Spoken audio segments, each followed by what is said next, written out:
A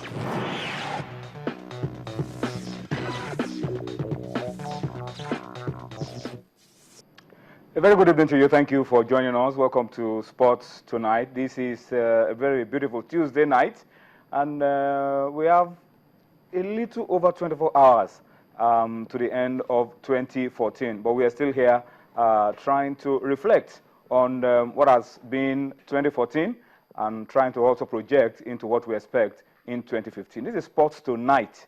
And tonight, I can assure you that you won't regret staying with us for the next 50 minutes that we're bringing this show to you. Before I go on to talk about what we have lined up for you this Tuesday, let me start by quickly introducing to you those starting off the show with me tonight. From my immediate right, Tunde Koiki is on the show. Tunde, well, 2014 is rolling away. We're expecting 2015.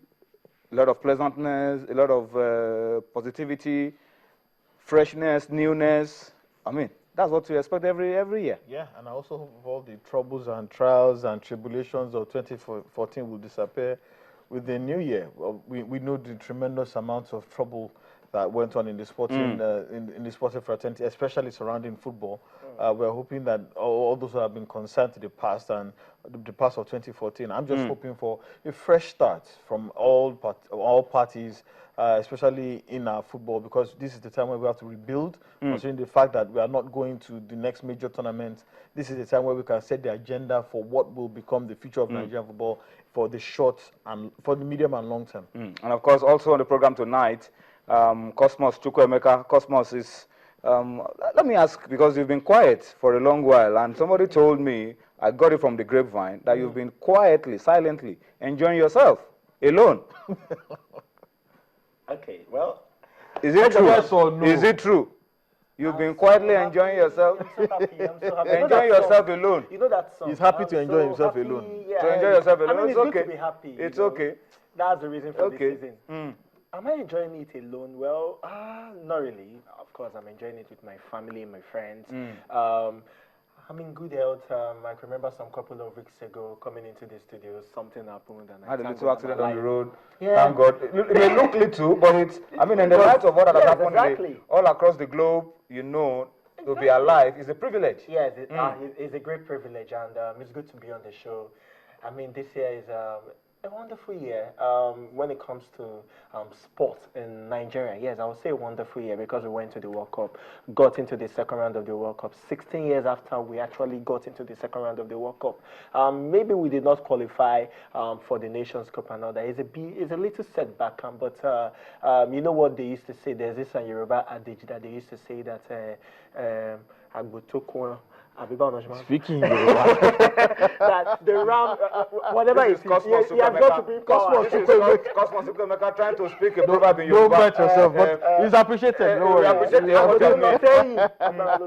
Okay. So I feel we have gone, we are We have going back gone to the to drawing recharge. back. We have gone to recharge. And then come back stronger in come 2015. 2015, they no bomb them way. Yeah, well, a lot of people have been saying different things on the pages of newspapers today, giving their assessment of 2014. Kanu, very prominent, a very good friend of the house, says for him it was a bad year. Some other people for football. Some other people have described it in different ways. That was average. Some have said it wasn't too bad. But Cosmos, let me start with you. How would you, I mean, quickly describe 2014? I feel 2014 is a good year. I don't think we should describe the success of sport in Nigeria with just football alone. I mean, for goodness sake, a certain table tennis player was not even in the top 100, but now he's in the top 30. I mean, that is success. Blessing of Kagbari, of course. Commonwealth Gold, got married in the same year. 4 or 5 diamond. Exactly. Diamond leagues, and you understand what I'm trying to say. So we should not just look at that. In football, well, maybe the biggest setback, like I said before, was not qualifying for the Nations Cup. But of course, we went to the we went to the World Cup, got into the second round. That is a bit of a success, if you ask me. So as far as I'm concerned, all the shenanigans and the football in football administration in Nigeria was a bit of a setback. But still, I want to look at the fact that we can actually counter blessings when it comes to sports.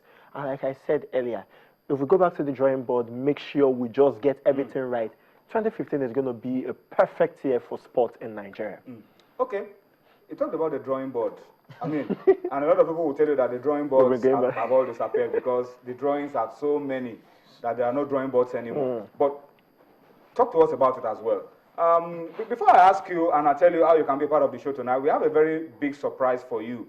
And the surprise will come in the next couple of minutes. But let me start by telling you this. It's going to come on your screen. Now, we have a special guest on the program tonight. It's a little over 24 hours to the end of 2014. But we have a special guest who will come in on Sports Tonight in the next couple of minutes, and we'll talk about the projections for 2015, particularly for Nigerian football. What do we expect to see in Nigerian football in 2015? On Sports Tonight today, our special guest, of course, will be Amaju Penny, president of the Nigerian Football Federation. Is on his way. We are hoping he's able to make it through the traffic on time to be here. But he told us it's close by, and he will be on Sports Tonight. So to be a part of the show, all you need to do, for those of you that will be talking to us on Twitter, the hashtag Sports Tonight. That's the hashtag we want you to use. Let's quickly go back to that. And of course, that's it. Hashtag Sports Tonight to be a part of our conversation on Twitter as you talk to us. You can also ask whatever questions you want. Direct your questions at him, at the NFF president. Ask your questions, direct the questions, whatever questions you have, Super Eagles, league management company, youth teams, Stephen Keshi, grassroots football, election, grassroots football, FIFA, everything. Football academy, everything. Everything Any questions football. you have, just make sure that the hashtag Sports Tonight, one word, is there, part of your communication, and we will direct those questions to him when it gets into us on Sports Tonight. But let's also tell you that for those of you who know how to get across to us regularly on Sports Tonight, who are not new to us, the feedback platforms are still going to be there for you. You saw a little bit of it. Yeah, that's on your screen on Facebook. Take advantage of this opportunity. Facebook, Channels iPhone Sports, Twitter, Channels_Sports, and of course our Tony Bitwe. We're going to be active and interactive. We will try to make it as interactive as possible on the program tonight. So please take advantage of these platforms and talk to us. Direct your questions. Keep them straight to the point, simple and straight to the point. Make them pointed, and just the good, the bad, the ugly, the controversial. Get everything ready. The man is going to be on the hot seat, and I'm sure he should be prepared to answer some of the questions that will be thrown at him on the program tonight. But before we go on, let's just touch upon a few things very quickly before we go on a break and then bring in our special guest. Let's go to Liberia. Let's start with Liberia. What's the good news coming out of Liberia? Not Ebola this time. We're not talking Ebola this time. We're talking about something good happening to a legend, a true legend of the game on the African continent. This man, George Oponwe, the only man in football history to have emerged African Footballer of the Year, European Footballer of the Year, World Footballer of the Year in one season. George Oponwe. The only African to do that as well. AC Milan, Inter Milan, AS Chelsea, AS Monaco, Tone Kalala of Cameroon. He's been everywhere.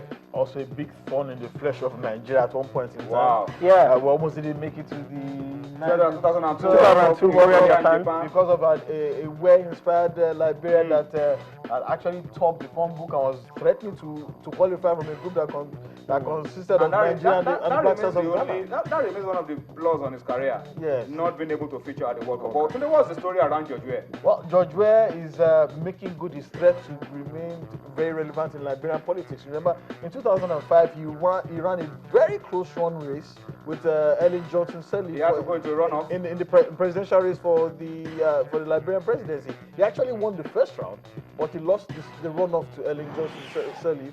A lot of people said that, when you put an ex-footballer against a former World Bank trained economist, that there was only going to be one winner. He has gone to reinvent himself, gone back to the United States,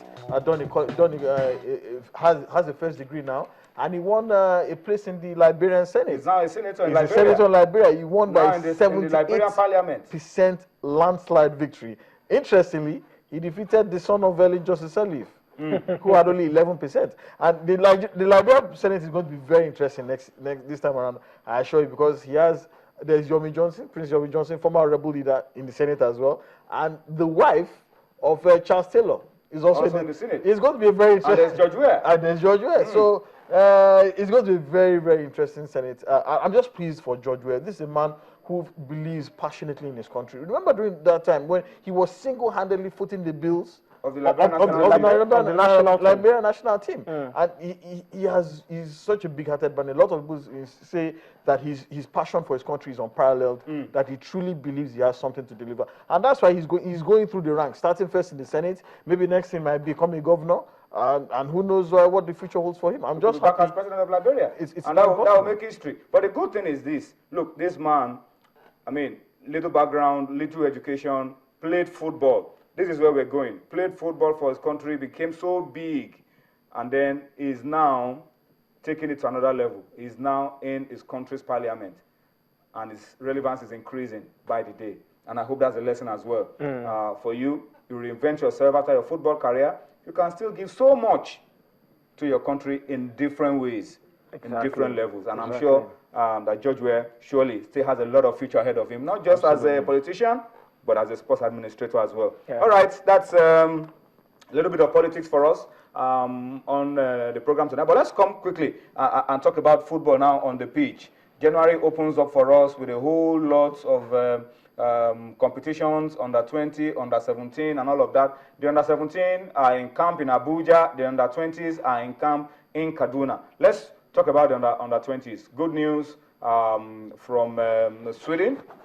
Good news because the Swedish club have decided to release Taiwo Awoniyi, one of our standout players at the last FIFA Under-17 World Cup that Nigeria won. Is been released by his club to be a part of preparations for the African Youth Championship. I said something about Manu Gaba and how well he's carried himself and he has carried his team. This guy has been released, not for the tournament, he's been released to be a part of preparations, the training camp for the tournament. Fantastic. Yeah, very fantastic. As far as I'm concerned, we need our best players, and Manu Gaba has always insisted that he's going to get the best for Nigeria. And Taiwo Awoniyi, you know, being part of the preparation, the 30-man list that Manu Gaba days ago released, being part of the preparation of it is going to be so awesome. I mean, you've got there will be great competition for place in the team, because we have the likes of Isaac Success. Of course, there is Kelechi Iheanacho as well. Two foreign-based players are now in the team. The worry has been about the foreign-based players. The home-based players have always been there. Yeah. Now, two foreign-based players are already training with the team. That's Musa Mohammed, the captain, and then Taiwo Awoniyi. They're still waiting for Kelechi Iheanacho, Chidera Eze, Isaac Success, Nwabili, Isaac Success. So these are players that really made their mark at United Arab Emirates 2 years ago. And, you know, we talk about continuity in the national team from the under-17 to the under-20. If you have these players mixed up with some other enterprising players as well, you know, large chunk of the team, that the Golden Eagle team that won the World Cup at that time. You know, if we have many of them in the team, it's really going to make things very easy for Manu Gaba. So it's a good one that Taiwo Awoniyi will be part of the team, and hopefully Manchester United is going to Manchester City, sorry, would release the door of Nwabili and Iheanacho, and other players will come in as well. So I think they're in the right track, if you ask me. I think so. Stronger team. Also, the Swedish league is actually even on break.